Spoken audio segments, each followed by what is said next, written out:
దేవుని వాక్యం చక్కగా అందించిన సేవకులు గారికి సర్వ సంఘం పక్షాన వందనాలు తెలియజేస్తున్నాం. అలాగనే మరొక దాసులు మన దేవుడుగా మరి రెండవ శిష్యుల్లో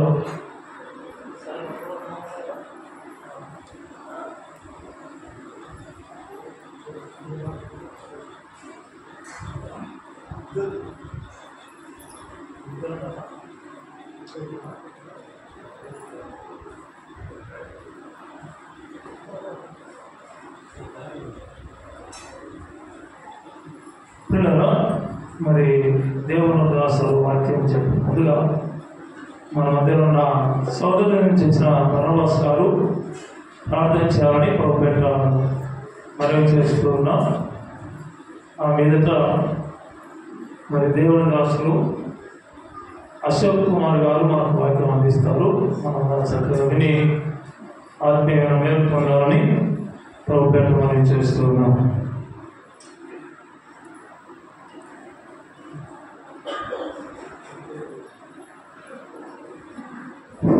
ప్రార్థన చేస్తాం. మమ్మల్ని ఇక్కడ భగవా ప్రేమించిన మా ప్రేమలైనా దయగల తల్లి మా ప్రభావం మా ప్రభావం యొక్క ప్రియకుమారు మా ప్రేమ యేసు క్రీస్తు యొక్క అమూల్య ప్రార్థిస్తున్నాం. మా ప్రభావ శేషాలు మాత్రం దేశంలో మా ప్రభావ ప్రభావ ఓటుల పని రోజుల్లో చాలా సారాంశం కేటాయించిన దేశంలో మా ప్రభావం సమర్పించండి. నువ్వు గంటలు చెప్పాలి కదా మా ప్రభావం దీనికి పోతామని ధర్మశాస్త్ర కుమార్ మాత్రమే నీతిమంతులు కాదు కానీ ధర్మశాస్త్ర అనుసరించుకుని ప్రవర్తించుకోవాలి నీతిమంతులుగా ఉంటుంది మా ప్రభావం దీనికి పోతారు. ఈ వాటి మధ్య రోజులు మా ప్రభావం లోపల సత్యులు మా ప్రభావం నీకు భయభక్తులకి జీవించిన సాధించని మా ప్రభావం దీనికి పోతారు. మన దృష్టిలో ఉండవ పద్ధతులు దేశంలో మా ప్రభావం జీవితం సాధించాలి. కుమార్తెలో ప్రవేశించండి. ఈ వాక్యం ఎందుకు ఉద్యమం చేయండి. ఈ వాక్యం గురించి నింపండి. విశ్వాస వినియోగం బోధించి మా ప్రభావం ఆర్థిక రక్షణ విశ్వాసంగా జరిగించబడి మా కొరికే ప్రాణి పెట్టి చనిపెట్టి తెచ్చి మా కొరికే రాణినా మా గోతుకుడమైనా మా హిమోత్సుకుడమైనా ఆత్మ కాపడమైనా మా కొరికే ప్రస్తుత సిద్ధపరిచి మా కొరికే రాణినా మా ప్రభువు మా రక్షణ యేసు ప్రీతికి అమ్మునంలో అభివృద్ధితో ప్రార్థిస్తూ ప్రతి నాటి అడిగి పేర్కొంటున్న మా ప్రభుత్వ తండ్రి.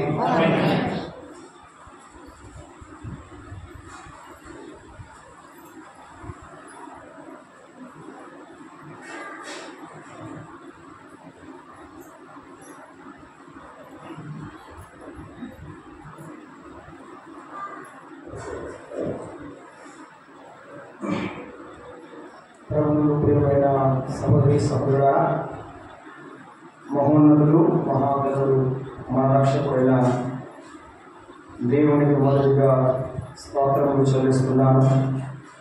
ఈ 3 దినాల పరిచర్యలో మరి 2వ కూడుకులో కూడా ప్రవేశపెట్టిన దేవుడికి మహిమ కలుగునుగాక.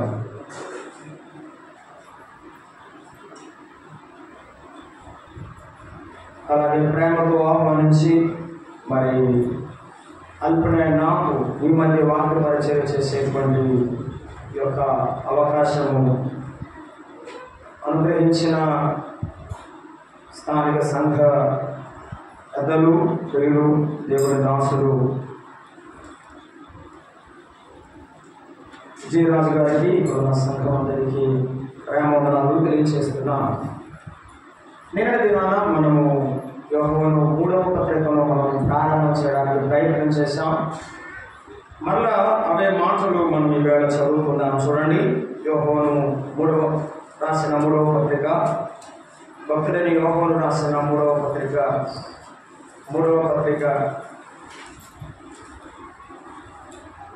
2వ వచనములు నేను అక్కడక్కడ కొన్నిసార్లు చదువుతాను, జాగ్రత్త వినండి. ప్రియుడా, నీ ఆత్మ వర్ధిల్లుచున్న ప్రకారం ఇది అన్ని విషయంలో వర్ధిల్లుచు సౌఖ్యముగా ఉండవలని ప్రార్థించుచున్నాను. 3వ వచనం, నీవు సత్యమును అనుసరించి నడుచుకొనుచున్నావు కనుక సహోదరులు వచ్చి నీ సత్య ప్రవర్తన గూర్చి సాక్ష్యం చక్కగా విని బహుగా సంతోషించి తిని. 5వ వచనం, ప్రియుడా, వారు పరదేశులైన సహోదరులుగా ఉన్నవారికి నీవు చేసినదల్లా విశ్వాసులకు తగినట్టుగా చేయుచున్నావు. 7-8 కలిసే ఉన్నాయి. వారి అన్నజనులను ఏమీ తీసుకొనక ఆయన నామ నిమిత్తం బయలుదేరి కనుక దేవునికి తగినట్టుగా నీవు వారిని సాగనంపిన ఎడల నీకు యుక్తముగా ఉండును.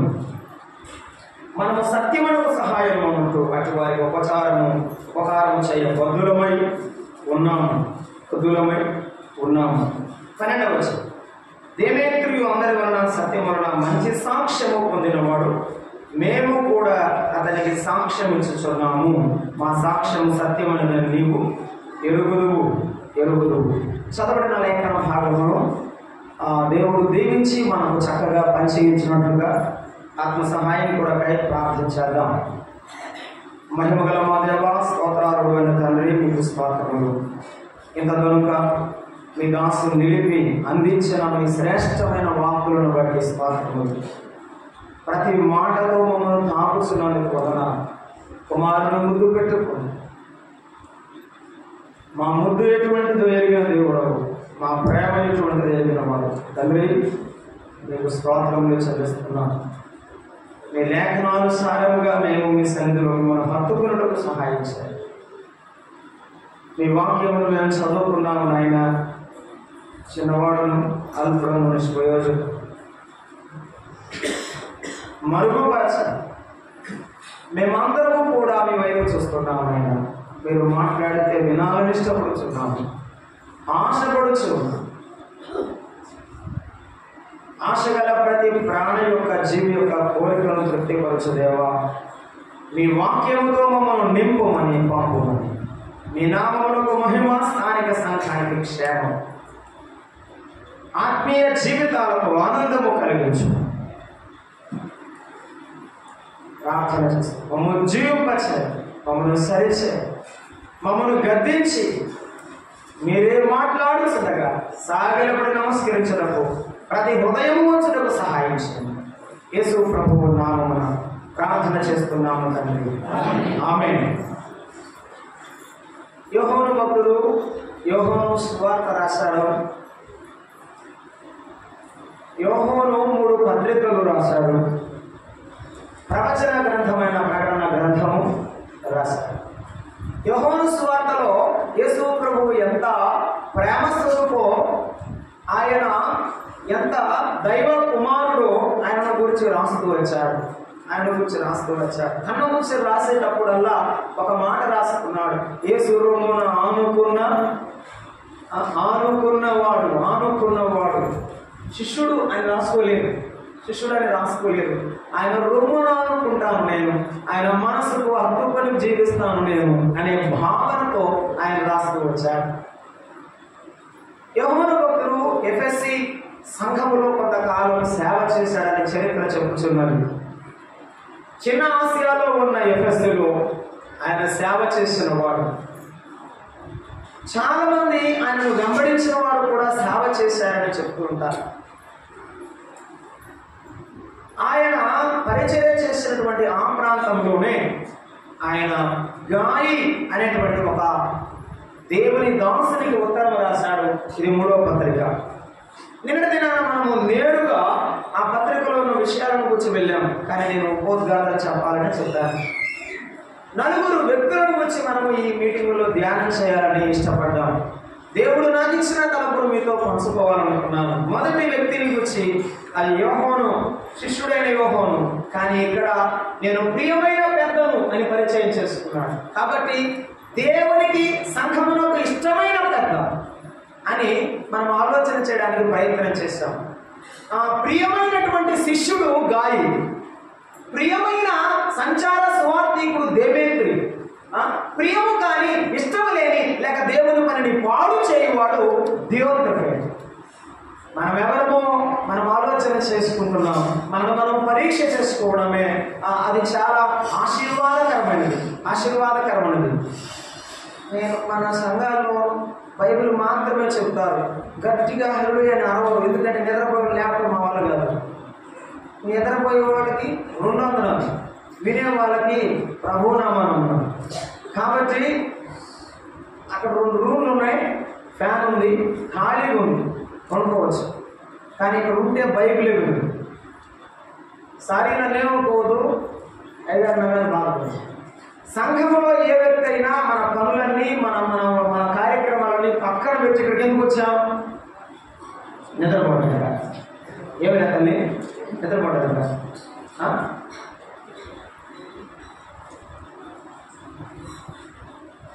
నేను వాక్యం చెప్పలేను. అయ్యారు చాలా ధన్యులు. మాట్లాడుతున్న వాక్యం ప్రకటన కంటిన్యూ చేస్తున్నాను.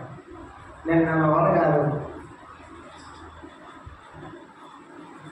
నేను పిల్లలకు చెప్తుంటాను, I'm not teaching to the ceilings and fans and doors and Windows, I'm teaching to the students అని. నేను ఆ కిటికీలకి దర్వాజులు చెప్పలేను. బుద్ధి కలుగుటకు బోధ కలుగుటకు రాయబడిన వర్తమానం సందేశం నీ కోసమే, నా కోసమే, మన కోసమే. రైట్. మనం ఆలోచన చేస్తున్నాం. ప్రియుడైనటువంటి పెద్దను గురించిన ఆలోచన దేవుడు నాకు ఇచ్చిన తలంపు. ఎందుకనైనా పెద్దగా చెప్పుకున్నాడు? పేతురు కూడా చెప్పాడు, తోటి పెద్దనైన నేను అని చెప్పాడు. పెద్దని చెప్పుకోవడం వల్ల ఆనందపడ్డారు. ఎందుకంటే నేను తండ్రి వంటి వాడును అని చెప్తున్నాను. పెద్దలు తండ్రి వంటి వారు. తండ్రి వంటి వారి గురించి నేను మనం ధ్యానం చేశాం. వారు జాలిపడేవారు, వారు కన్నవారు, వారు పెంచేవారు, వారు మనల్ని చేరదీసేవారు. వారికి మనము లోబడి ఉండాలి, మనన చేయాలి. గాలికి హెచ్చరిస్తున్నా చేస్తున్నప్పటికీ కూడా అది అధికారంతోనే, ప్రేమతోనే ఆయన చేసినాడు అని మనం చూసాం. రెండవది, పెద్దనే మాటలో బాధ్యత ఉన్నది అధికారం కంటే. మనము చదువుకున్నాం. నేను చదివేటప్పుడు గట్టిగా చదువుతూ వచ్చాను. 2వ వచనంలో చదివాము ఏమనంటే, నేను ప్రార్థించుచున్నాను. ఆయన ఏ పెద్ద? ప్రార్థన చేసే పెద్ద. ప్రార్థన చేసే పెద్ద. మన సంఘాలకు ప్రార్థన చేసే పెద్దలు కావాలి. మన కుటుంబాలకు ప్రార్థన చేసే తండ్రులు కావాలి. 3వ వచనం మనం చదివాము, నేను సంతోషించింది అన్నాడు. నేను సంతోషించింది అన్నాడు. 2 మాటలు చెప్పాడు. నీ సత్య ప్రవర్తనను గురించి విని సంతోషించాను, నీ సాక్ష్యమును గురించి విని సంతోషించాను. సత్యమును బట్టి సంతోషించే సంఘ పెద్ద, సాక్ష్యమును బట్టి సంతోషించే సంఘ పెద్ద. ఉద్యోగాన్ని బట్టి గౌరవించేవాడు కాదు, ఆస్తిపాస్తులను బట్టి ఆదరించేవాడు కాదు, కానీ సత్య ప్రవర్తన ముఖ్యం. సంఘములో ఓ తిమోతి, జనుడు ఎలాగో ప్రవర్తించవలను నీవు ఎరిగి ఉండు. ఇది జీవముగల దేవుని సంఘం. ఈ సంఘములో జనుడు ఎలాగో ప్రవర్తించాలో తెలుసుకో. అలాగైతే సంఘ పెద్ద ప్రవర్తనను చూసేవాడు, ఆయన సంతోషించే సంఘ పెద్ద అని మనం ధ్యానం చేశాం. 3వ 5వ వచనంలో అభినందించే సంఘ పెద్ద ఎలా అభినందిస్తున్నాడంటే, ఆయన యోహాను 3వ పత్రికలో 5వ వచనం మనం చదువుకున్నాం కదా, ఎలా కూడా అభినందిస్తున్నాడు. 5వ వచనం, ప్రియుడా వారు పరదేశులైన వారెవరు? మన సంఘం వారు కాదు, మన గ్రామం వారు కాదు, మన వీధిలో వారు కాదు, మన ఉద్యోగం చేస్తారు తెలిసిన వారు కాదు. వారెవరు? పరదేశులైన సహోదరులుగా ఉన్నవారికి నీవు చేసినదెల్లా నీవు చేశావు. అభినందిస్తున్నాడు, సంతోషించడం కాదు, ప్రోత్సహిస్తున్నాడు. నీవు చేసినదెల్లా దేవునికి తగినట్టు చేశావు కుమారుడా, దేవునికి తగినట్టు చేశావు.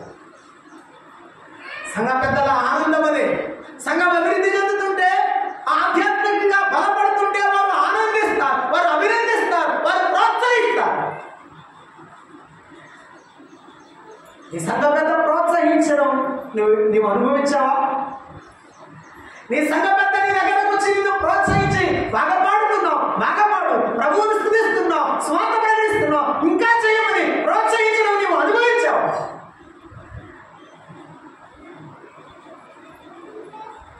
అభినందించే సంఘ పెద్దలు సంఘములో ఉండడం ఆశీర్వాదం, దీవెనకరం. 4వ మాట నుండి మనం ధ్యానం చేద్దాము. చూడండి ప్రియులారా, ఆయన ఏమంటున్నాడంటే, అభినందించడం కూడా ఎలా అభినందిస్తున్నాడు చదువుతారా? వారు పరదేశులైన సహోదరుడుగా ఉన్నవారికి నీవు చేసినదెల్లా విశ్వాసికి తగినట్టుగా కింద ఏమన్నాడు? వారు దేవునికి తగినట్టుగా అన్నాడు. పైనేమో విశ్వాసికి తగినట్టుగా చేయించున్నావు అని అభినందించారు. దీన్ని బట్టి నాకు ఒక మాట అర్థమిస్తున్నది ఏమిటంటే, ఆగ్రహిస్తున్న సంఘ పెద్ద లేకపోతే హెచ్చరిస్తున్న సంఘ పెద్ద. అభినందించడం ముఖ్యమా, హెచ్చరించడం లేకపోతే ఆజ్ఞాపించడం ప్రాముఖ్యం? మనకి ఏది ఇష్టం? చాలా తెలుగులో కోయిల పంటలో ఉంటుంది. మనకి ఏది ఇష్టం? పొగిడితే నువ్వు బరే వాడుతున్నావురా అంటే ఇష్టం, నువ్వు బాగా చెప్తావంటే ఇష్టం. కాదు ఇక్కడ కరెక్షన్ అవసరం, ఇక్కడ నువ్వు తప్పు కాదు, ఇలా కాదు, అలా కాదు అని చెబితే మనకేమైంది? నచ్చదు. ఏమైంది? నచ్చదు.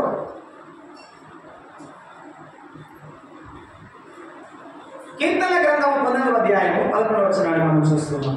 19వ అధ్యాయం 11వ వచనం చూడండి. దేవుని వాక్యం గురించి మాట్లాడుతున్నాడు అక్కడ. 19వ అధ్యాయము 11వ వచనాన్ని మనం చదువుకుంటున్నాం. అవి బంగారు కంటే విస్తారమైనవి, మేలిమి బంగారు కంటే విస్తారమైన ఉన్నాడు. వాటి వలన నీ సేవకుడు హెచ్చరికనందును. దేవుని వాక్యము మనుషులను హెచ్చరించేది. అవునా? ఎలా హెచ్చరిస్తుంది? సంఘ పెద్దల ద్వారా, సేవకుల ద్వారా, స్వార్థికుల ద్వారా, దేవుని యొక్క ఉపదేశకుల ద్వారా దేవుడు హెచ్చరిస్తాడు. దేవుడు హెచ్చరించినప్పుడు నీవు నేనేం చేయాలి? ఏం చేయాలి? ఆయన వాక్యానికి లోబడాలి. ఆయన వాక్యానికి మనం ఆ లోబడి సరి చేసుకోవాలి. అందుకే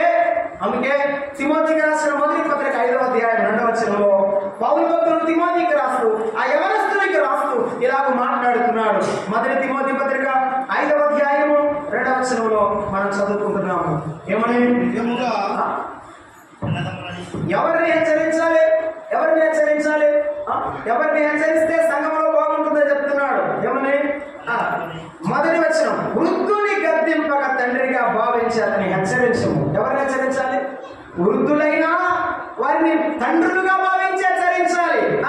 అన్నదమ్ములైనా సహోదరులందరినీ కూడా వారిని హెచ్చరించాలి. స్త్రీలైనా అక్క చెల్లెలుగా వారిని హెచ్చరించాలి. సంఘంలో ఉన్న అందరూ హెచ్చరికను ఉండాలి. సంఘ పెద్ద అందరికీ బాధ్యుడు. సంఘ పెద్ద అందరికీ బాధ్యుడు కాబట్టి అతడు హెచ్చరించగా అందరూ వినాలి. ఈ రోజున హెచ్చరిక నచ్చదు. హెచ్చరిక నచ్చదు. కోసం మీరు విన్నారో వినలేదో నాకు తెలియదు. మళ్ళీ గుర్తు చేస్తా. ఒక మోటివేషనల్ స్పీకర్ చెప్పిన మాట నేను విన్నా.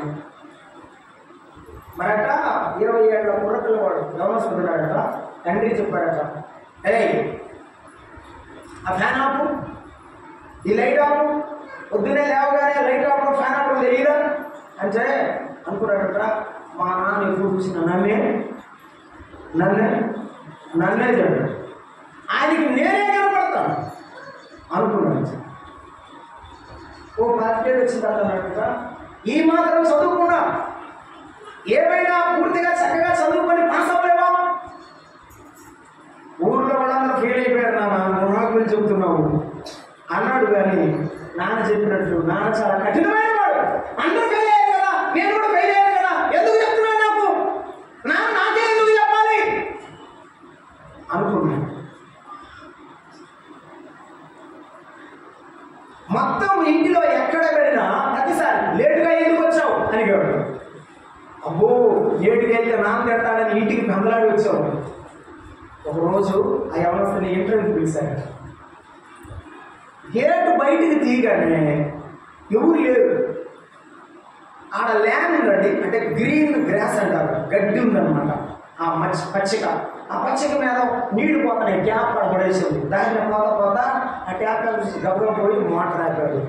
అది వీటికాడు లోపలికి పోయాడు. ఎవరు లేరు ఆఫీసులో. టేబుల్ మీద పేపర్లు అట్టబడి ఉన్నాయి. గబగబా పేపర్లను సరి చేసి నాకు క్లిప్ పెట్టి వెయిట్ పెట్టి కూర్చున్నాడట. అప్పుడు డోర్ తెలుసుకుని ఒక ముసలాయన బయటకు వచ్చాడట. బయటకు వచ్చి, సార్ మన ఇంటర్వ్యూ పిలిచారండి అంటే, పిలిచారు. నేను ఒక్కడనే సార్ ఎవరు రాలేదంటే, అందరూ వెళ్ళిపోయారు, నువ్వు ఒక్కడ వేరు, వాళ్ళ టైం వేరు, నీ టైం వేరు, నీ టైంకి వచ్చావు, యు ఆర్ సెలెక్టెడ్ అయ్యమన్నాడు. ఆయన నువ్వు నన్ను ఏం అడగలేదు, నేను నీకేం చెప్పలేదు అంటాను. ఈ సీసీ కెమెరాలో నిన్ను నీ ప్రవర్తన చూశాను. నువ్వెంత డిసిప్లిన్గా క్రమశిక్షణగా ఉన్నావో చూశాను. నష్టపోవడం నీ కంటికి ఇష్టం ఉండదని కూడా అర్థం చేసుకున్నాను. నా ఆఫీసులో ఇంతకంటే పనాడు నాకు దొరకడన్నాడు. ఎంతొస్తా మనసులో అనుకున్నాడంట, మా నాన్న దూరదృష్టి గలడు. మా నాన్న ఎంతో దూరదృష్టి గలడు, ఎంత కఠినంగా చెప్పాడో నాకు ఇప్పుడు అర్థమైంది. మా నాన్నలాగా ఉంటే ఎంత బాగుండు అనుకున్నాడంట. నువ్వు తండ్రి అయితే కానీ తండ్రి ప్రేమ నీకు అర్థం కాదు. నీవు సంఘ పెద్దవైతే కానీ సంఘ పెద్ద బాధ్యత ఏమిటో, భారం ఏమిటో, బాధ ఏమిటో నీకు అర్థం కాదు. ఆ హెచ్చరిక నీకు తెలియాలి. పిల్లలారా, నా చిన్న పిల్లలారా, మీరు పెద్దలకు లోబడి ఉండండి. చిన్న పిల్లలారా, మీరు పెద్దలకు లోబడి ఉండండి. లోబడే పిల్లలు ఉంటే ప్రేమించని తండ్రులు ఎవరు? ప్రేమించే తల్లులు ఉంటే, తండ్రులు ఉంటే లోబడి పిల్లలు. ఈ కుటుంబాల్లోనేనా, సంఘాల్లోనేనా, వ్యవస్థల్లోనేనా, ఎక్కడైనా ఏ సంఘమైనా అయితే ఎక్కడ లోబడే పిల్లలు ఉంటారో అక్కడ దీవెనకరమైన సంతానం ఉంటుంది, సంఘం ఉంటుంది. హెచ్చరించే సంఘ పెద్దలు లక్ష్య పెట్టని పిల్లలు ఉన్నారు, లక్ష్య పెట్టని పిల్లలు ఉన్నారు. లేఖనాల్లో గమనిద్దాం. అపోస్తల కార్యాల గ్రంథం 5వ అధ్యాయము 36వ వచనం. హెచ్చరించేవారు మనకు కావాలి. ఆదిమ సంఘములో 5వ అధ్యాయం 26వ వచనం. అపోస్తల కార్యాల గ్రంథం 5:26. అధిపతి బంట్రోతులతో కూడా పోయి ప్రజలు రాళ్లతో కొట్టుదురేమో అని భయపడి అయ్యా క్షమించండి 4వ అధ్యాయము 36 4:30 5:30 కాదు. కుప్పలో పుట్టినటువంటి లేవీయులకు యోసేపు ఇతనికి అపోస్తలుడు హెచ్చరిక పుత్రుడని అర్థమించు బర్నబాను పేరు పెట్టి ఉండిరి అన్నాడు. ఆయన పేరేమో యోసేపు, జనమందరూ ఆయన ఏమని పిలుస్తారు? బర్నబా. హెచ్చరిక పుత్రుడు. అతడు హెచ్చరిక పుత్రుడయ్యాడు. ఎందుకు అయ్యాడో ఆ మాట నేను కొద్దిగా చెప్పడానికి ప్రయత్నం చేస్తాను. 11:23 అపోస్తల కార్యక్రమం 11:23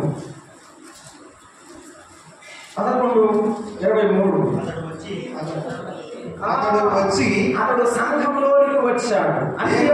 అంత్యోకయ సంఘంలోనికి వచ్చాడు. నేను అన్ని చదవడానికి సమయం లేక చెప్తున్నాను. అంత్యోకయ సంఘంలోనికి వచ్చి దేవుని కృపను చూచి ఎంతో సంతోషించి ప్రభువును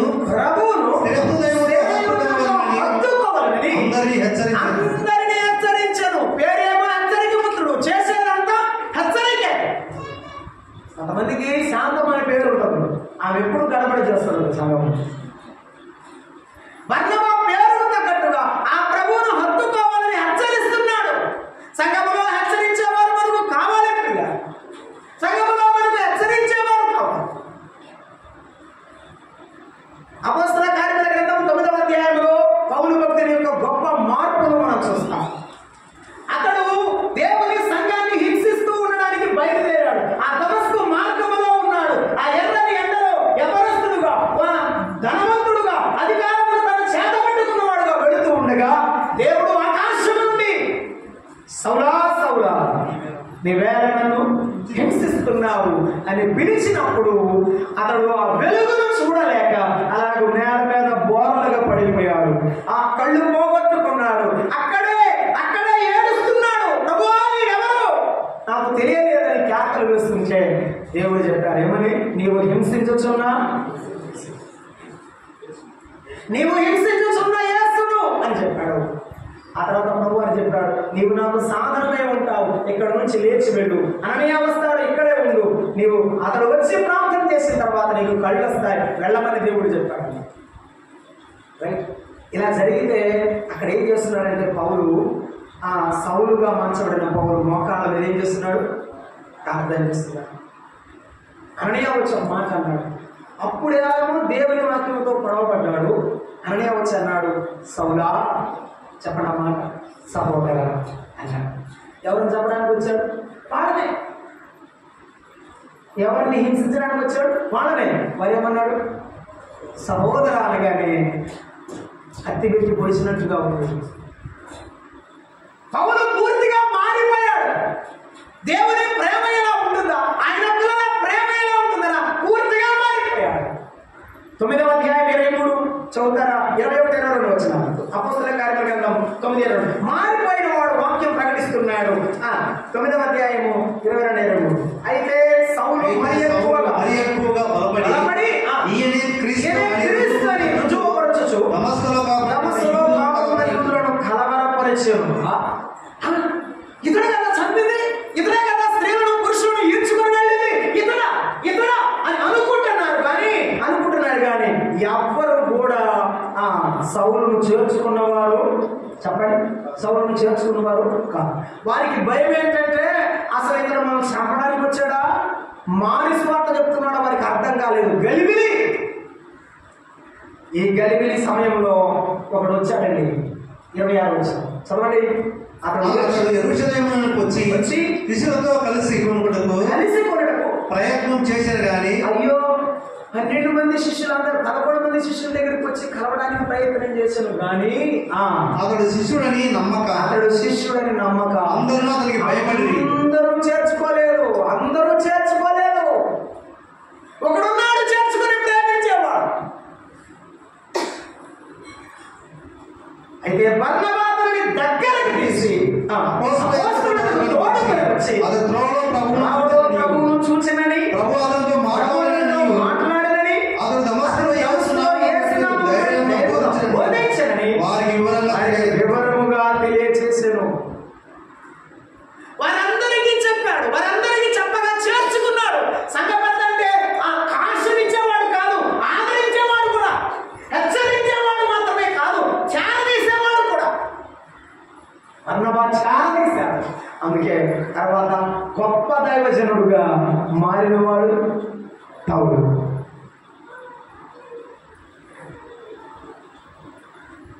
ఫిలిప్పు వెళ్ళి ఒక ఆయన తీసుకుని వచ్చాడు.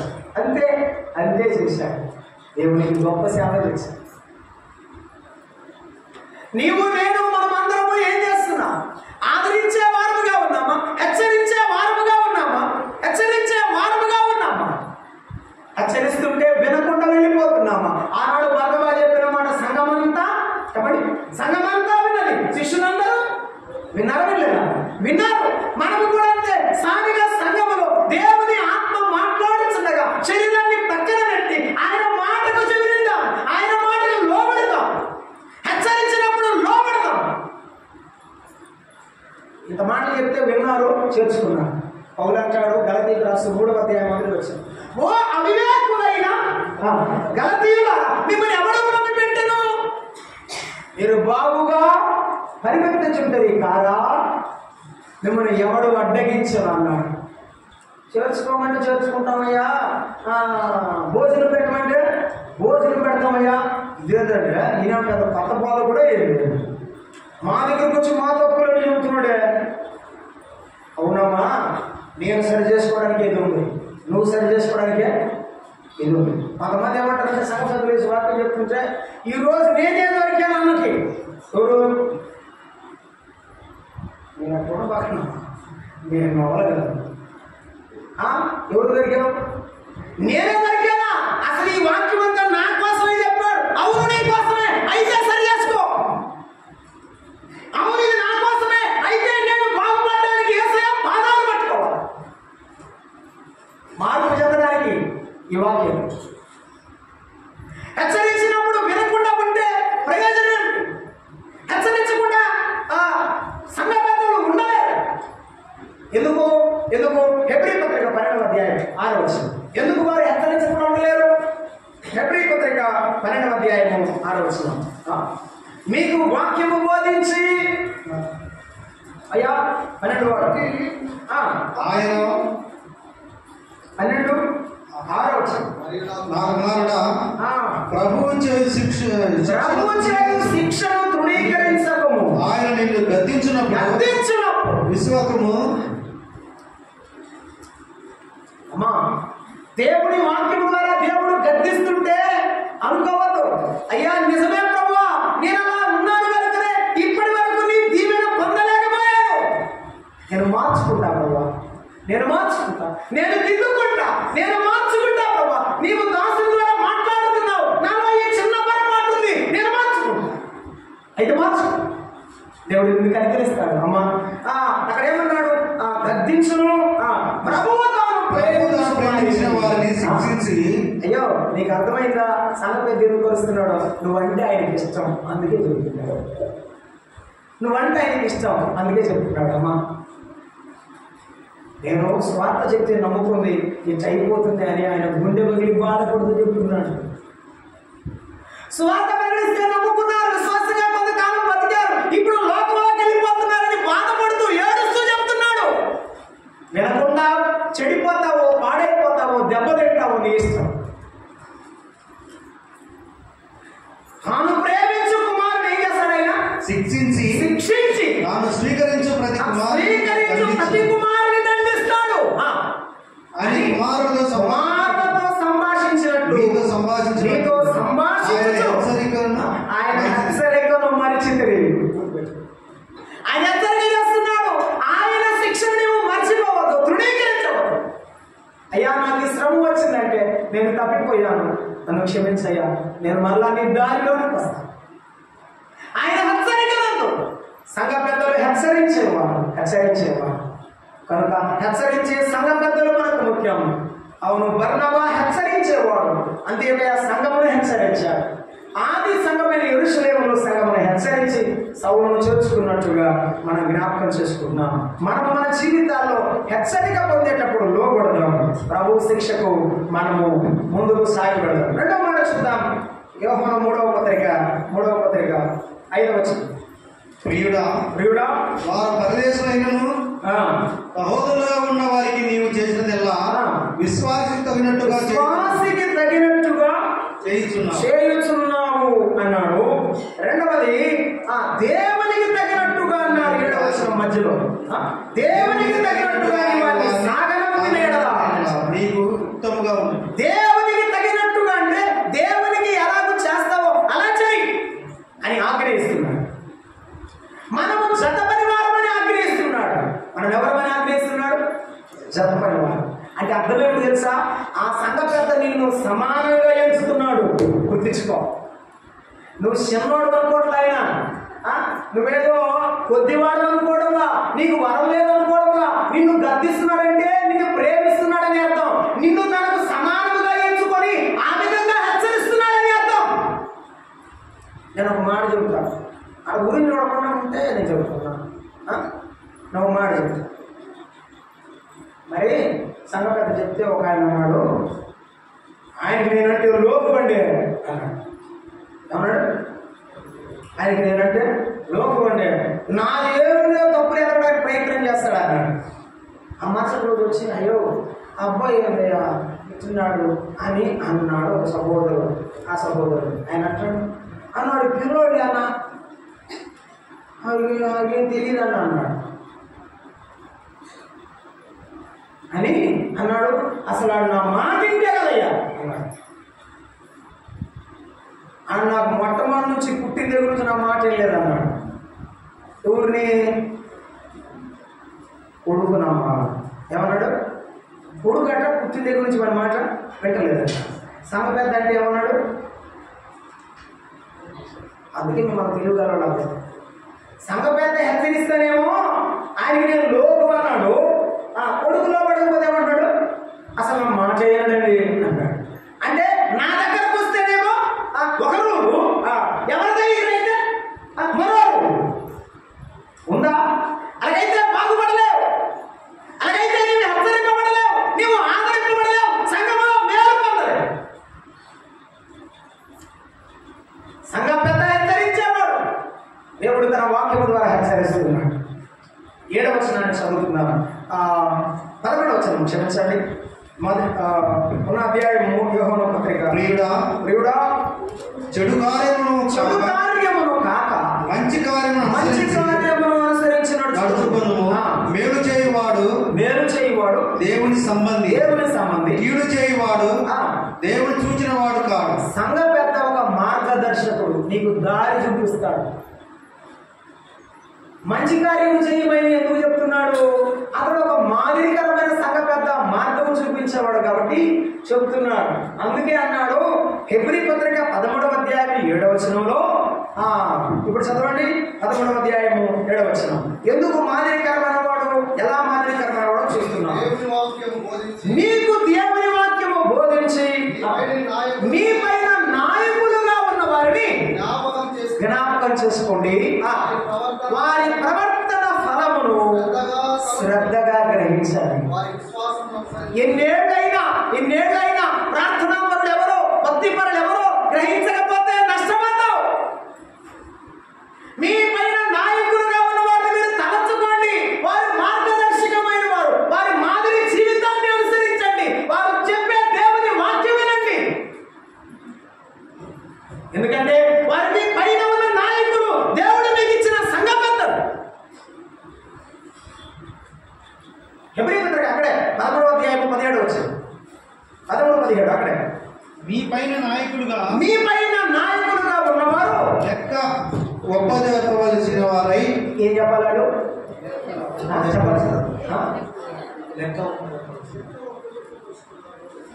ఆ బాధ, ఆ దుఃఖం లోపల ఉంది.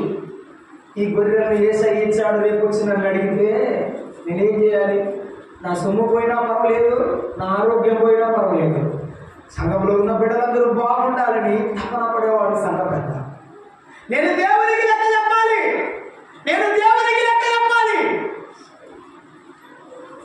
సంగమా వినుమా సంగమా కనుమా నీ శిరసైన క్రీస్తు యేసును నీ శిరసైన క్రీస్తు యేసును స్వరమునే వినుమా స్వరమునే వినుమా సంగమా వినుమా సంగమా కనుమా చల్లగనైనను వెచ్చగనైనను చల్లగనైనను వెచ్చగనైనను ఉండిన నీకది మేలుగా తొలివేచ్చని స్థితి నీకుండినచో ఉమ్మివేయబడెదవు సంగమా సంగమా వినుమా సంగమా వినుమా సంగమా వినుమా. ఎందుకు ఏడుస్తున్నారో నీకు అర్థం కాకపోతే నష్టపోతావు. యేసయ్య వచ్చినప్పుడు విడిచిపెట్టబడతావు. నీ కుటుంబంలో నష్టపోతావు, ఆత్మీయంగా నష్టపోతావు. ఆత్మను మార్పు వేస్తే విడిచిపెట్టబడతావు. చాలా మంది విశ్వాసులు నెమ్మదిగా నెమ్మదిగా లోకంలోకి జారిపోతున్నారు. సంఘ పెద్దలు మార్గం చూపిస్తారు, ఆ దారిలో వెళ్ళమంటారు. వారు మాదిరికరమైన జీవితం ఇస్తారు. వారు నీ పైన నాయకులు, వారు లెక్క చెప్తారు. అందుకే దేవుని దగ్గర నిలబడి ఎప్పుడు రెండు చేతులు చాచి బ్రతిమలాడుకుంటారు. ఏ గొర్రె తప్పిపోకూడదని, ఏ గొర్రె సంఘం నుండి బయటికి పోకూడదని, ఏ గొర్రె దేవునికి దూరం అవ్వకూడదని వారు దేవుని ఎదుట గోసాడి అడుగుతుంటారు. ఈ మాదిరికరమైన పెద్దలను విడిచిపెట్టవద్దు. ఈ మాదిరికరమైన తండ్రుల వంటి వారిని హత్తుకొని ఉండాలి. ఆ తండ్రి చనిపోయేటప్పుడు కూడా అనుకోవాలి, ఆ సంఘ పెద్ద చనిపోయేటప్పుడు అనుకోవాలి, నా సంఘానికి దిగులు లేదు, నా పిల్లలను నిజమైన పిల్లలను కన్నానని సంతోషంతో చనిపోయే సంఘ పెద్ద వాళ్ళు. మార్గదర్శులైన సంఘ పెద్దలను మనం అనుసరిద్దాం. మరొక మాట మనం చదువుకుంటున్నాం, చూడండి. యోహాను పత్రిక మనం చూస్తున్నాము. ఇప్పటి వరకు అభినందించే సంఘ పెద్ద దేవునికి తగినట్టుగా మనము దేవుని సన్నిధిలో విశ్వాసికి తగినట్టుగా మనము జీవించాలని కోరుకునే సంఘ పెద్ద, హెచ్చరించే సంఘ పెద్ద, మాదిరికరమైన మార్గదర్శకుడైన సంఘ పెద్ద. అలాగే మనం చూస్తున్నాం. 12వ వచనం చదువుతారా? యోహాను పత్రిక 3వ పత్రిక. దేవేంద్రి అందరి వలనను సత్యము వలనను మంచి సాక్ష్యము పొందినవాడు మేము కూడా అతనికి సాక్ష్యము ఇస్తున్నాం. ఈ సంఘ పెద్ద ఏ సంఘ పెద్ద? సాక్ష్యం ఇచ్చే సంఘ పెద్ద. There must be a reference. ఇప్పుడు లేదు, పోయింది అయ్యారు. ఒకప్పుడు సిఫారసు పత్రిక ఉండేది. నేను 2001లో తిరుపతి వెళ్ళినప్పుడు ఎబ్రోను ప్రార్థన మందిరం ఉన్నది. కోట్లింగారెడ్డి గారు మా సంఘ పెద్దలు రజరా గారు పంపించేటప్పుడు సిఫారసు చేశారు. మా సహోదరుడు వస్తున్నాడు, చేర్చుకోండి, అక్కడ ఆరాధన చేస్తాడు, కొంతకాలం ఉంటాడని సిఫారసు రాసి పంపిస్తాడు. సంఘ పెద్ద అంటే సాక్ష్యం ఇస్తాడు. నా బిడ్డ మంచివాడు, నా సంఘములో జన్మించి ప్రభువును నమ్ముకున్నవాడు మీ దగ్గరకు వస్తున్నాడని మంచిగా సాక్ష్యం ఇస్తాడు. దేవేంద్రి గురించి సాక్ష్యం ఇస్తున్నాడు. సంఘ పెద్ద సాక్ష్యం ఉందా నీకు? సంఘ పెద్ద నీ గురించి ఏమని సాక్ష్యం ఇస్తాడు? అసలు ప్రార్థనకే రాదయ్యా, ఆ ప్రార్థనకి ఆరాధనకే రాదయ్యా, అప్పుడప్పుడు ఆరాధన కూడా ఎగ్గొట్టుందని చెప్తాడా? ఏం చెప్తాడు? సంఘ పెద్ద సాక్ష్యం ఏమిస్తాడు? ఫిలోమోనుకు రాసిన పత్రిక, అపోస్తలుడైన పౌలు ఫిలోమోనుకు రాసిన పత్రిక 1వ అధ్యాయం 17వ వచనం చూడండి. ఏమని సాక్ష్యం ఇస్తున్నాడు పౌలు భక్తుడు ఫిలోమోను గురించి? దేవేంద్రుని గురించి మంచి సాక్ష్యం ఇస్తున్నాడు యోహాను గాయకు. ఫిలోమోను పత్రిక 1వ అధ్యాయం 17వ వచనం. కాబట్టి నీవు నన్ను నీతో పాలివానిగా ఎంచిన ఎడల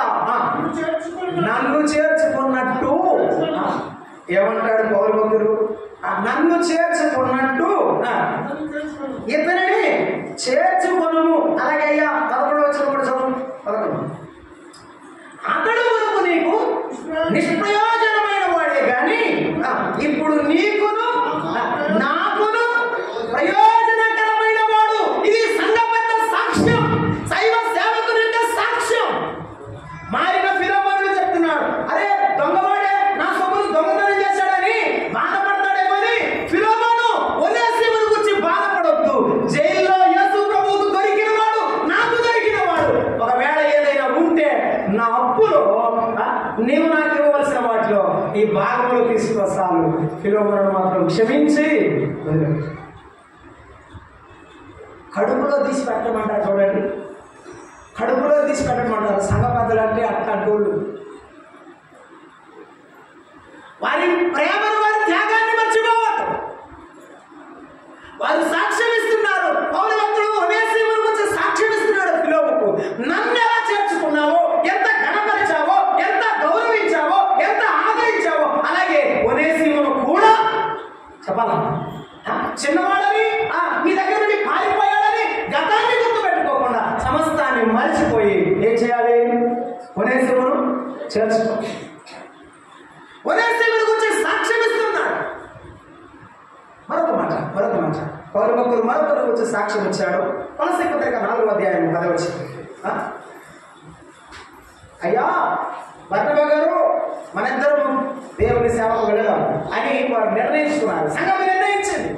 దేవుని సేవకు వారిని సువార్తకు అప్పగించి పంపించగా వారు సువార్త చేస్తున్నారు. అపోస్తల కార్యము 16 వరకు 15వ అధ్యాయం 16వ అధ్యాయం వరకు వారు వచ్చారు. అక్కడికి వచ్చిన తర్వాత వాళ్ళ వెంట వచ్చిన చిన్న పిల్లోడు ఏమన్నాడంటే, ఈ ఓడ ప్రయాణం నాకెందుకు, ఆకలి అవుతుంది, అన్నం లేదు, బట్టలు సరిగా లేవు, తిట్టడం లేదు, నా ఇంటి దగ్గర ఉంటే బాగుండేది, మీ సువార్త మీరు చేసుకోండి, నా ఇంటికి నేను పోతానని వెనక్కి వెళ్ళాడు అనమాట. ఆయన గురించి చెప్తున్నాడు. చదవ 4వ అధ్యాయం 10వ వచనం కొలస్సీ పత్రిక. నాతో కూడా చెరలో ఉన్న అరిస్తార్కు, బర్నబాకు సమీప జ్ఞాతి అయిన, అంటే బర్నబా యొక్క మేనరుడు అనమాట జాన్ మార్కు. మార్కు అని మారు పేరు యోహాను. నీకు వందనములు చెప్పుచున్నాడు. ఇతరుల గురించి మీరు ఆజ్ఞలు పొందారు. ఎందుకు? సువార్త మధ్యలో విడిచిపెట్టొచ్చారు. ఎలాంటి వాళ్ళు నమ్మొద్దు, జాగ్రత్తగా ఉండాలని ఆజ్ఞయించాడు అంతకు ముందు. ఇతడు మీ యొద్దకు వచ్చిన యెడల ఇతరుని చేర్చుకో, ఇతరుని చేర్చుకో. జాన్ మార్కు మధ్యలో పరిపాలన చేసిన వాడు అనుకున్నాడు, కానీ తర్వాత గుణపడ్డాడు, తర్వాత మారాడు. ఈ మారిన వాడిని చేర్చుకో. సాక్ష్యం ఇస్తున్న దైవ సేవకులను మనం చూస్తున్నాం. తిమోతికి రాసిన 2వ పత్రిక మార్కు గురించి మాట్లాడాడు. 4:11 2వ పత్రిక 4వ అధ్యాయం 11. లోకా మాత్రమే నా యొద్ద ఉన్నారు, అందరూ వెళ్ళిపోయారు లేండి. పౌలు కూడా ఒంటరిగా నిలబడ్డాడు. ఆ ఒంటరిగా నిలబడ్డప్పుడు మాట్లాడే మాటలే చాలా విలువైన మాటలు. అది మనసులో నుండి తాకి బయటకు వచ్చాయి. నా యొద్ద ఉన్నాడు, మార్కును వెంట పెట్టుకొని రమ్ము. ఎవరి మార్కు చెప్పాలా? ఒకప్పుడు కష్టపెట్టాడు కదండి, కష్టపెట్టాడు. కానీ ఇప్పుడు ఏం చెప్తున్నాడు పౌలు భక్తుడు? చదువుయా, అతడు పరిచారము నిమిత్తము నాకు ప్రయోజనకరమైన వాడు, నా బిడ్డ వంటి వాడు. ఒకప్పుడు సరిలేడు కానీ ఇప్పుడు సరిపడ్డాడు. అమ్మా, నీవు నేను మనందరం కూడా సరిపడేది సంఘములోనే. ఆ సంఘములోనే హెచ్చరిక మంది సరిపడదాం, సాక్ష్యం కలిగి సరిపడదాం, మన సాక్ష్యాన్ని తిరిగి సంపాదించుకుందాం. మార్కు సంపాదించుకున్నాడు. నీవు నేను చనిపోయే లోపల దేవుని సన్నిధి లోపల సాక్ష్యాన్ని ఎంతగా కాపాడుకుంటామో అదే మనకు మీరు, అదే మనకు దేవుడు. జాన్ మార్కు నువ్వు చేస్తాడన్నమాట. ఇతరుని చేర్చుకోను, ఇతడు నాకు ప్రయోజనకరమైన వాడు అని చెప్తాడు. ఫిలిప్పీ పత్రికలో 2వ అధ్యాయంలో ఎపఫ్రోదితుని గురించి రాస్తున్నాడు ఆయన. 2వ అధ్యాయంలో 30వ వచనంలో ఎపఫ్రోదితుని గురించి రాస్తున్నాడు. నా ఎడల మీ పరిచర్యలో ఉన్న పొదుపును తీర్చక, నేను లేకపోయినా నా బిడ్డ వస్తున్నాడు, నేను లేకపోయినా మీ పొదుపును తీర్చేవాడు వస్తున్నాడు, నేను లేకపోయినా బాధపడవద్దు, నేను లేకపోయినా నా బిడ్డను పంపిస్తున్నాను తీర్చినట్టు అతడు తన ప్రాణమునైన సహా క్రీస్తు యొక్క పని నిమిత్తం చావునకు సిద్ధమయ్యాడు. చావునకు సిద్ధమయ్యాడు. అతడు మిమ్మల్ని ప్రేమిస్తున్నాడు. నీ ప్రేమను చెప్పేవాడు సంఘం వద్ద, నీ సాక్షి నీ జీవితాన్ని గురించి చెప్పేవాడు సంఘం వద్ద. ఎవరి సేవకుడు?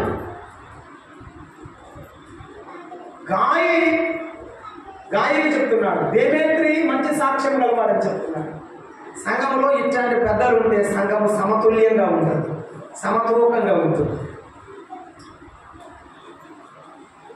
12వ వచనంలో సాక్ష్యం ఇచ్చే సంఘం పెద్ద. మరలా చెప్తారా నాకు?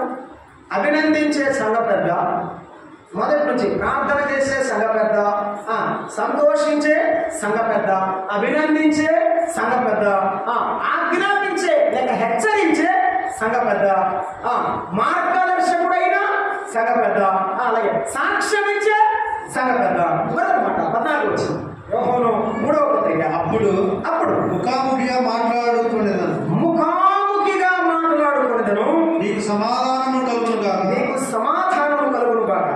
మన స్నేహితులు నీకు వందనములు చెప్పుచున్నారు. నీ యొద్దనటువంటి స్నేహితులకు పేరు పేరు వరుస వందనములు చెప్పుము అన్నాడు.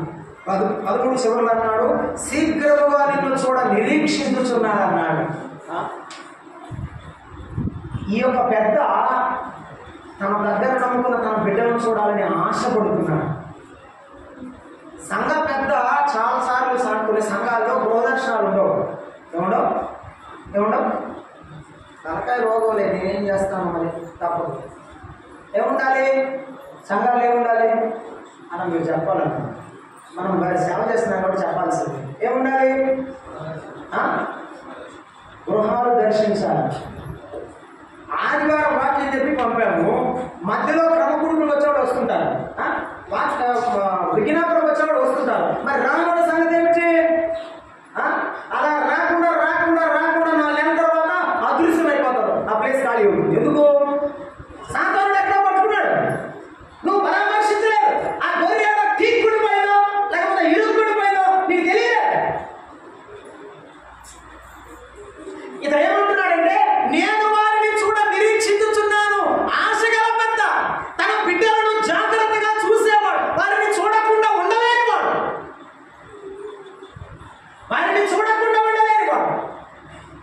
అపోస్తలుడైన పౌలులో ఈ లక్షణాలు మనం పుష్కలంగా చూస్తాం.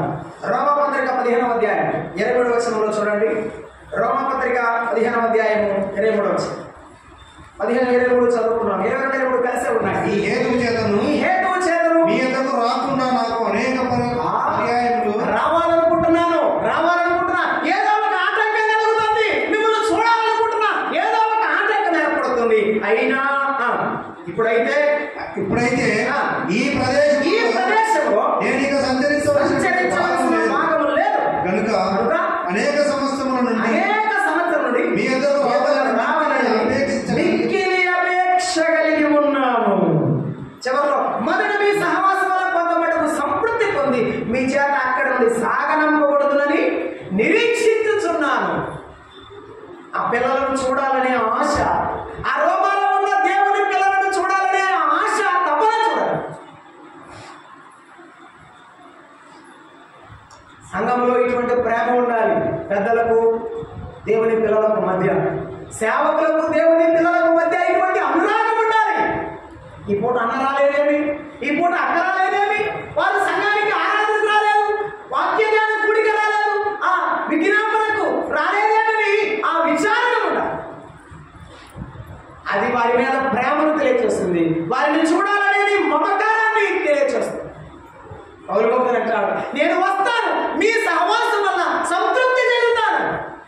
నా పిల్లలారా మిమ్మల్ని చూస్తే నాకు సంతృప్తి, మీ ముఖాలు చూస్తే నాకు ఆనందం.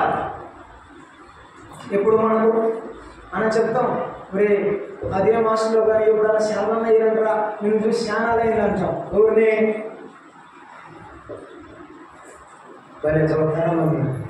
ఎవరినంటాం? మన పిల్లలను అంటాం. హాస్టల్లో పెడుతున్నాం కదా చదువుకోవడానికి. ఏమంటామంటే, డాడీ వాళ్ళు పండగ కూడా సెలవు లేదు డాడీ, ఆదివారం కూడా కాలేజీ పెడతారు డాడీ అనుకుని మమ్మల్ని పంపరు అంటారు. ఎందుకు? కన్నావు కాబట్టి, పేరు గురించి కన్నావు కాబట్టి నీకేమనిపిస్తుంది? వాడు ఇప్పుడు వస్తాడో చూద్దాం అనిపిస్తుంది. సంఘంలో పెద్దలు కూడా అంతే, ఇప్పుడు వస్తావో చూద్దాం. యేసయ్య కూడా అంతే, ఎప్పుడు వస్తావో చూడడానికి ఎదురు చూస్తున్నాడు. యేసయ్య ప్రేమ పెద్దల ద్వారా నీ మీద ఆయన చూపిస్తూనే ఉన్నాడు, నీ మీద ఆయన చూపిస్తూనే ఉన్నాడు. కానీ నీవు చూడటం లేదు, నీవు గమనించడం లేదు. ఆయన ఏదో మాట రాశాడు, ప్రార్థించకపోయినా అలకరిస్తూ ఉంటాము, మాట వినకపోయినా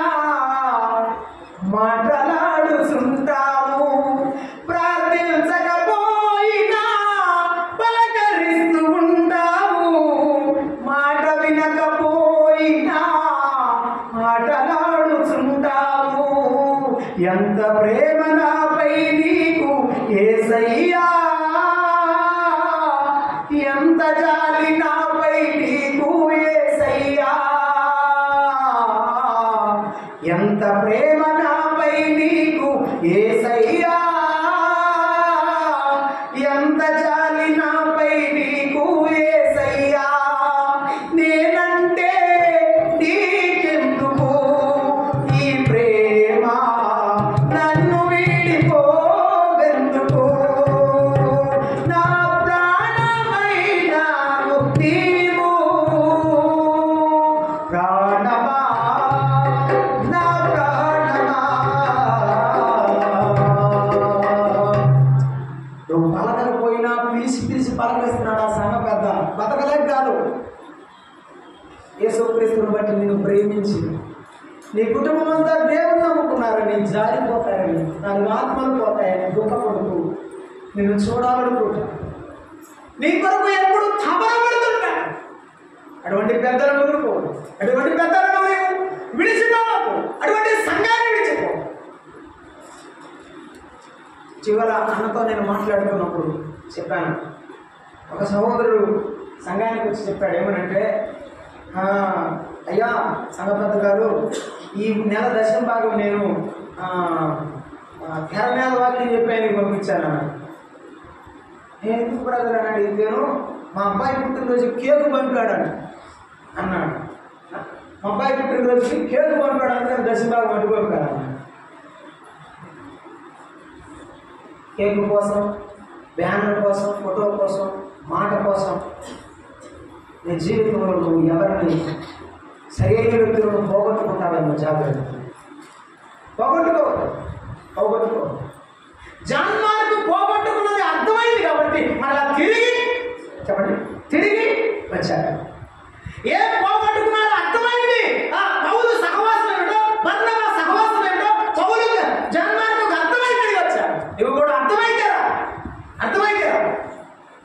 యేసయ్య ప్రేమలో, సహవాసంలో ఉన్న ప్రేమ అర్థమైందా?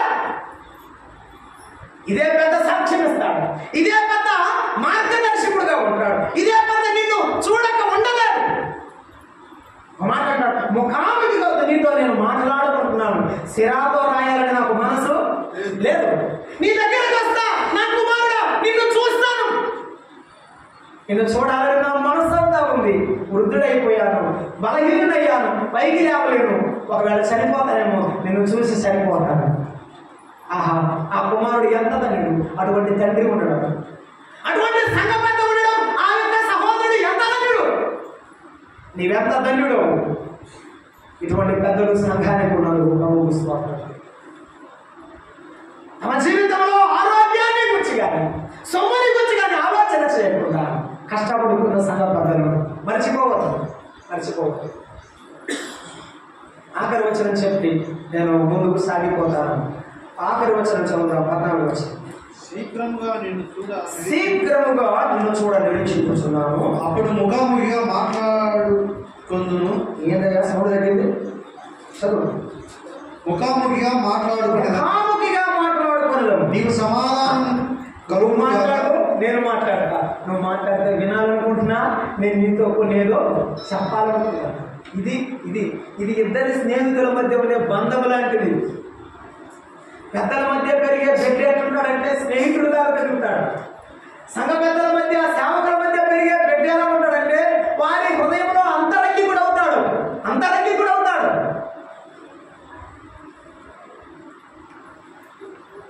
ఇప్పుడంతా టచ్ బోధకులు, టచ్ విశ్వాసం. టచ్ అని ఆయన అనకపోతే ఈడు రారు, టచ్ అని ఆయన టచ్ చేయకపోతే ఆడు రారు. దేవుని పిల్లలమైన మనం గుర్తుంచుకోవాలి, ముఖాముఖిగా మాట్లాడుకోవాలి. ఎదురుకొచ్చినప్పుడు అమ్మాయి చాలా మంచిదని చెప్పచ్చు, వెళ్ళిపోయిన తర్వాత తను వాట్సాప్ నీకేం తెలుసు అన్నారనుకో, ఇక అసలు ఆ పెద్దను నమ్మకూడదు. సరి చేయాలన్నా, అభినందించాలన్నా ముఖానే చెప్పాలంతే, చెప్పాలి. వెళ్ళిపోయినాక మాట్లాడకూడదు, అది దేవుని వాక్య విరుద్ధం. ఆఖరి మాట చదువుదాం చూడండి. నీకు సమాధానం కలుగును గాక. అవును, సమాధానాన్ని కావాలని తన బిడ్డ కలిగి ఉండాలని కోరుకుంటున్నాడు. ఆఖరి మాట, మన స్నేహితులు నీకు వందనములు చెప్పుచున్నారు. ఏ సభగతి సగబద్ద నీ వద్ద ఉన్న స్నేహితులకు పేరు పేరున వందనములు చెప్పను, వందనాలు చెప్పే సగబద్ద.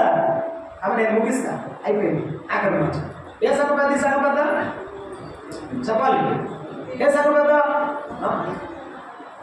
నేనా వందనాలు చెప్పేది నువ్వా? నా వయసు ఏంది, నీ వయసు ఏంది? అందుకే నా భయ నేను పక్కకు దిగాను అని చదువుతున్నాను చూడు. దాని దగ్గరే నీ యొక్క మతి అంతా, నీ మైండ్ ఎలా మెచ్యూర్ అయిందో అర్థమవుతుంది. ప్రతి చిన్నవాడి దగ్గరికి వెళ్ళేవాడు తండ్రి వంటి వాడు. అందరి దగ్గరికి వెళ్ళి వందనాలు చెప్తున్నాడు. పేరు పేరు వస్తుంది చెప్పు. ఎవరికి గాయవారికి సరిపోలేదు, గాయవారికి రాదు, దేవేంద్ర వరకు కాదు. ఏమంటున్నాడు? పేరు పేరు వస్తున్న, పేరు పేరు వస్తున్న వందనాలు. వందనాలు చేసుకోవడం సహోదరుల సహవాసంలో ఉన్నది. వందనాలు చెప్పడం శుభసూచిక, వందనాలు చెప్పడం మర్యాద, వందనాలు చెప్పడం మన సంబంధం మాధవ్యం. వందనవచనం చెప్పాలి. ఒక మాట ఉంది, సందర్భం కాదు, గుర్తు చేస్తా.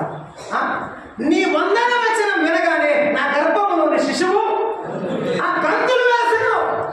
వందనాలు చెప్పే సహోదరులు వస్తే నా సహోదరులు వచ్చారు, నా అన్నదమ్ములు వచ్చారు అనుకోవాలి. అప్పుడే నీకు నిజమైన ఆత్మీయమైన ఆనందం వస్తుంది. ఆత్మీయమైన ఆనందం వస్తుంది. వందనాలు చెప్తావా? ఇప్పుడు కొత్తగా వచ్చింది, నేను చదువుకున్నానండి, ఇంగ్లీష్ డాక్టరేట్ పిహెచ్డీ చేశాను. కానీ నాకు నచ్చని ఒక పదం, అంటే అది అసందర్భంగా వాడటం వల్ల నేను ఇష్టపడ్డాను. ఏంటంటే ప్రైజ్లో అంటే అర్థం ఏమిటి? పాపం తెలియదు, ఆయనకి తెలియదు, తెలియకుండానే వాడుతున్నాను. ఎట్టబడతాను దేవునికి స్తోత్రం అని అంటాం. నేను ఎదురొచ్చి వందనాలు బ్రదర్ అన్నాను. ఏమన్నాను? చెప్పండి. సరే వందనాలంటే మీకు అర్థం కాదు. నమస్కారం అండి అన్నాను. ఏం చేయాలి? ప్రతి నమస్కారం చేయాలి. నమస్కారానికి నమస్కారం, సంస్కారం అన్నాడు పైన. వందనాలు చెప్పినప్పుడు ఏం చేయాలి? వందనాలు చెప్పాలి. వందనాలు చెప్పాలి. వందనాలు చెప్పకుండా, వందనాలు చెప్పకుండా ప్రైజ్ లాంటి ఉపయోగం ఏమి? సరే ఒకసారి అంటే పర్లేదు, ఇక 10 సారి హల్లెలూయా హల్లెలూయా హల్లెలూయా, ఏం అర్థం లేదు, అర్థం లేదు. నేను చెప్తున్నాను ఎందుకంటే అనుభవించాను కాబట్టి చెప్తున్నా. మా శరీరంలో ఒక పాస్టర్ ఉన్నాడు, ఆయన పేరే హల్లెలూయా పాస్టర్. జనం పెట్టేశారు, ఆయన పేరు లేదు. ఇక ఆయన యెషయా గ్రంథం మొదలైతే ఆయన చదివాడు. ఎలా చెప్తున్నాడు చెప్తాను. ఎందుకంటే వాడబాకలు ఎట్ట పడతట, దేవుని నామాన్ని ఎలా పడితే అలా అపరిశుభ్రంగా వాడకూడదు, అది పాపం. ఎద్దు తన కామంతో నడుగును, గాడిద తన సొంత తొడి తెలుసుకోండి అన్నాడు. గాడిద సొంత తొడి తెలుసుకున్నాడు. గాడిదలో రకాలు ఉన్నాయి అన్నాడు ఆయన. గాడిదలో రకాలు నేను దేవునికి స్తోత్రం అంటాడు, అడ్డగాడి నేను దేవునికి స్తోత్రం అంటాడు. అది అర్థం పర్థం ఉందా? ఆలోచన ఏమైనా ఉందా? మా సైడ్ అంటుంటారు మైండ్ గుర్లో పెట్టేవారు. ప్రార్థనలో దేవుని నామాన్ని ఎలా ఉచ్చరించకూడదు? నిర్మాణంలో చెప్పాడు, నా నామములు మీరు వ్యర్థముగా. Be careful. ఎలా పడితే అలా ఉచ్చరించకూడదు. ఆయన నామం ఉచ్చరించడానికి భయపడాలి. ఆయన నామాన్ని ప్రకటించడానికి నీవు గడగడ వణుకుచూ ప్రకటించాలి. ఆయన నామానికి కావాల్సిన రెవరెన్స్, ఆ పూజ, ఆ యొక్క ఘనమైన స్థితి, ఆ ఉన్నతమైన స్థితి నీవు ఆపాదించాలి. అదే ప్రేమ వందనవచనంలో కనబడ.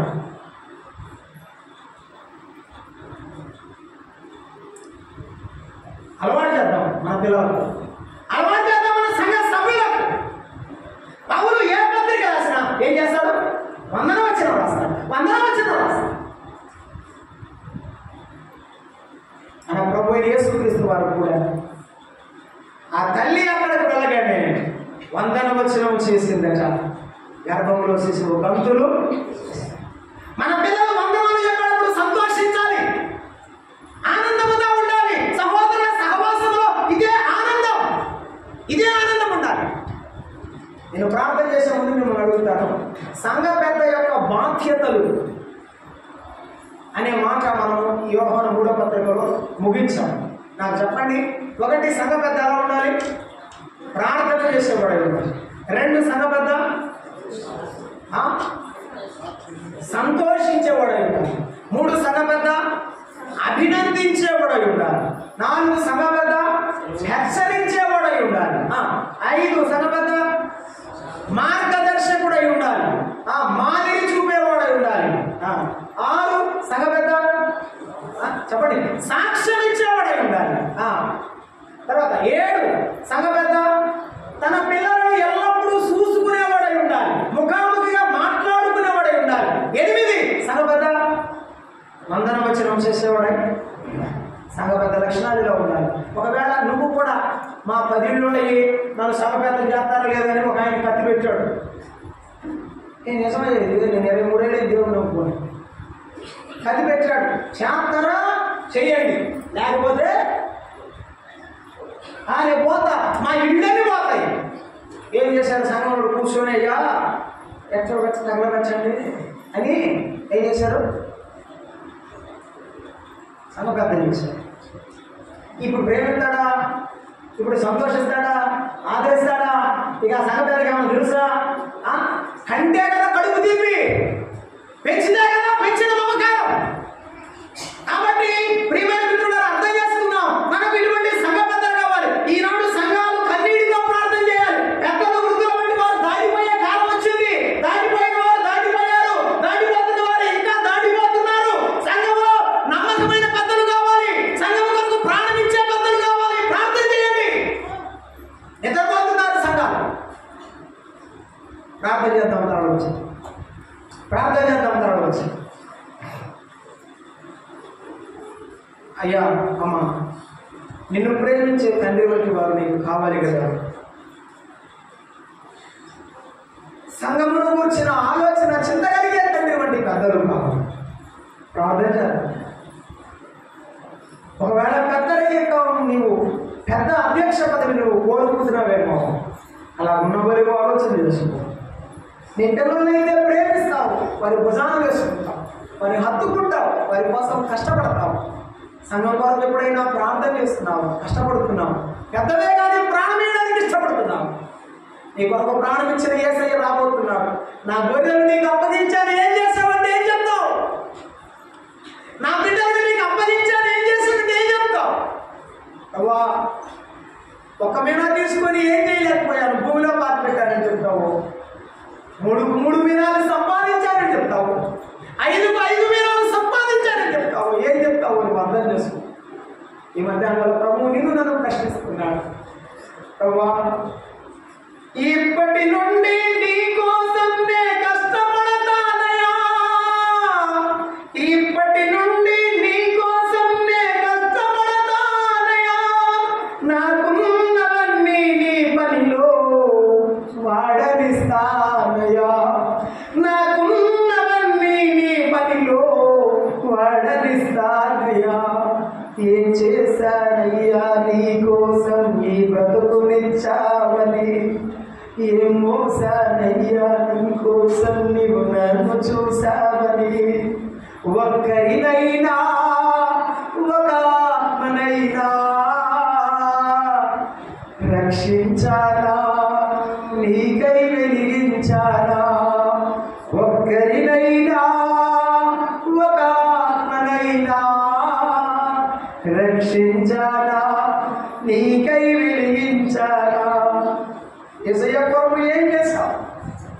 నేనేమి చేయకుండా ఒంటి చేతులతో వస్తున్నాను. ప్రభా నన్ను క్షమించు. నీ కొరకు పని చేస్తానయ్యా. నీ కొరకు ఇక్కడి నుంచైనా పని చేస్తా. ఇక్కడి నుంచి అయినా కష్టపడతా. ప్రేమగల తండ్రి, దయరుడా, నీకు స్తోత్రం. మాతో మాట్లాడుతున్నా మంచి తండ్రులుగా, మంచి పెద్దలుగా, మంచి సేవకులుగా, సంఘానికి మాదిరిగా ఉండడానికి మా జీవితాలను అనుదినం శుద్ధితో నలగొట్టినట్లు, మీ మాటతో నలగొట్టినట్లు నీ కృపకు అప్పగించుకుంటున్నాయి. ముందు నా పరిశీలన దీవించమని, నీ మాటలు అందరిలో అన్ని విధాలా పంచడానికి సహాయపడు. యేసు ప్రభువు నామమున ప్రార్థన చేస్తున్నాము. అందరికీ